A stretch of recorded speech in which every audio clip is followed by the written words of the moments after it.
Assalamualaikum warahmatullahi wabarakatuh. Halo teman-teman, perkenalkan nama saya Rizky Ulul Admi. Saya berasal dari Kecamatan Simpang Jernih, Gampung Simpang Jernih. Saya adalah mahasiswa Yayan Langsa, Prodi Pendidikan Guru Madrasah Ibtidaiyah semester 5. Oke teman-teman, hari ini kita akan belajar tentang bedah struktur kurikulum 2013 DMI meliputi kompetensi inti, kompetensi dasar, dan silabus. Oke, langsung saja kita ke pembahasan pertama. Cekidot. Baik, langsung saja kita ke pembahasan pertama, yaitu kompetensi inti. Apa sih kompetensi inti?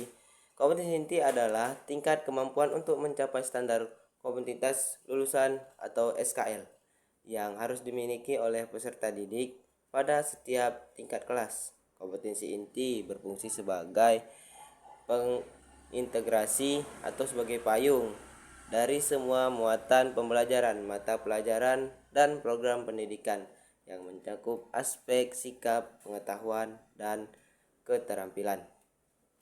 Kompetensi inti pada kurikulum 2013 termasuk DMI terdiri dari 4 ranah yang menjadi fokus utama dalam proses pembelajaran. Yang pertama itu kompetensi inti 1, bersikap spiritual, menghayati dan mengamalkan ajaran agama yang dianutnya. Yang kedua ada kompetensi inti 2, sikap sosial, menunjukkan perilaku jujur, disiplin, tanggung jawab, santun, peduli, dan percaya diri dalam berinteraksi dengan keluarga, teman, atau guru. Kompetensi inti yang ketiga, pengetahuan, memahami pengetahuan faktual, konseptual, prosedural, dan metakognitif berdasarkan rasa ingin tahu tentang ilmu pengetahuan, teknologi, seni, dan budaya. Yang keempat ada keterampilan mencoba. Itu kompetensi inti 4, keterampilan mencoba, mengelola, dan menyajikan dalam ranah konteks konkret dan ranah abstrak terkait dengan pengembangan diri yang dipelajarinya dari sekolah secara mandiri serta bertindak secara efektif dan kreatif. Nah, catatan penting kompetensi inti DMI pada kurikulum 2013 DMI itu kompetensi inti 1 dan kompetensi inti 2 ditargetkan dicapai melalui pembelajaran tidak langsung atau indirect teaching melalui keteladanan, kebiasaan dan pembiasaan dan budaya madrasah. Nah, kompetensi inti 3 dan 4 menjadi target pencapaian untuk mata pembelajaran pendidikan agama Islam PAI atau tema untuk mata pembelajaran umum yang diintegrasikan dalam tematik. Nah, pembahasan kedua itu kompetensi inti dasar. Kompetensi dasar.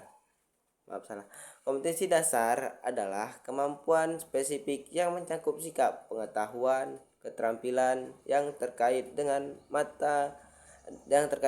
muatan mata pelajaran atau tema pembelajaran dan secara langsung mengacu pada kompetensi inti. Kompetensi dasar merupakan penjabaran dari kompetensi inti yang harus dikuasai peserta didik melalui pembelajaran.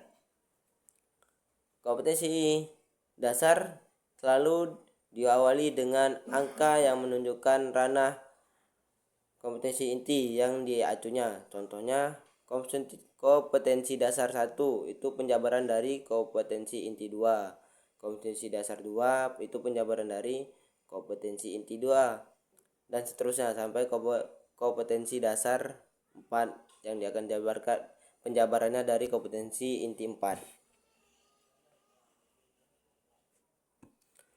Oke.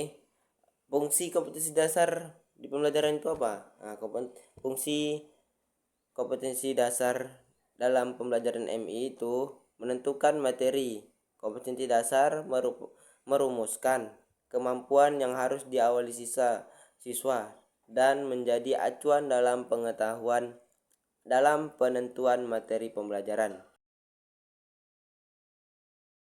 Oke, pembahasan selanjutnya itu ada silabus. Silabus adalah rencana pembelajaran pada suatu kelompok mata pembelajaran atau tema tertentu yang mencakup standar kompetensi lulusan. Kompetensi inti, kompetensi dasar, materi pembelajaran, kegiatan pembelajaran, penilaian, alokasi waktu, dan sumber belajar. Silabus berfungsi sebagai acuan utama bagi guru dalam menyusun rencana pelaksanaan pembelajaran atau yang disebut RPP. Pada Madrasah Ibtidaiyah atau MI, silabus dikelompokkan menjadi dua jenis utama sesuai dengan pola pembelajarannya. Yang pertama ada silabus mata pembelajaran non-tematik. Itu digunakan untuk mata pembelajaran yang terdiri dari tidak diintegrasikan ke dalam tema, yaitu seluruh mata pembelajaran pendidikan agama Islam. Contohnya seperti Al-Quran, hadis, akidah akhlak, fikih, sejarah, kebudayaan Islam. Nah, mata pembelajaran bahasa Arab juga. Sedangkan silabus yang kedua, silabus tematik terpadu untuk kelas rendah dan kelas tinggi. Digunakan untuk mengintegrasikan kompetensi dasar dari beberapa mata pelajaran umum ke dalam tema-tema yang relevan. Mata pelajaran yang diintegrasikan apa? Yaitu dari kelas 1 sampai kelas 3 adalah PKN, Bahasa Indonesia, Matematika, Seni Budaya, dan PJOK. Nah, dari kelas 4 sampai kelas 6 itu ada PKN, Bahasa Indonesia, PPKN, bahasa Indonesia, ilmu pengetahuan alam, ilmu pengetahuan sosial, dan seni budaya. Catatan yang sesuai perkembangan matematika dan PJOK melalui kelas 4 sampai kelas 6 umumnya diajarkan sebagai mata pelajaran yang berdiri sendiri, tidak masuk dalam tematik.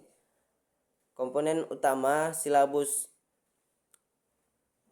13 DMI, silabus baik yang mata pelajaran maupun tematik terpadu setidaknya memuat komponen-komponen berikut. Itu yang pertama, identitas yang perlu. Identitas itu apa saja? Nama madrasah, kelas, semester, tema, sama pembelajaran apa.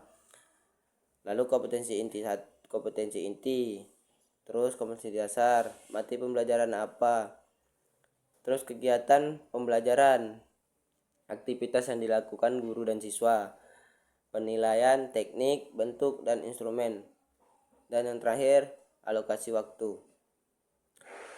Nah, kesimpulannya, struktur kurikulum 2013 DMI secara keseluruhan mencerminkan upaya yang membentuk peserta didik yang tidak hanya menguasai ilmu, pengetahuan dan keterampilan, tetapi juga memiliki sikap spiritual dan sosial yang baik, yang diwujudkan melalui keterpaduan antara kompetensi inti, kompetensi dasar, dan silabus dengan pendekatan pembelajaran tematik terpadu di sebagian besar mata pembelajaran.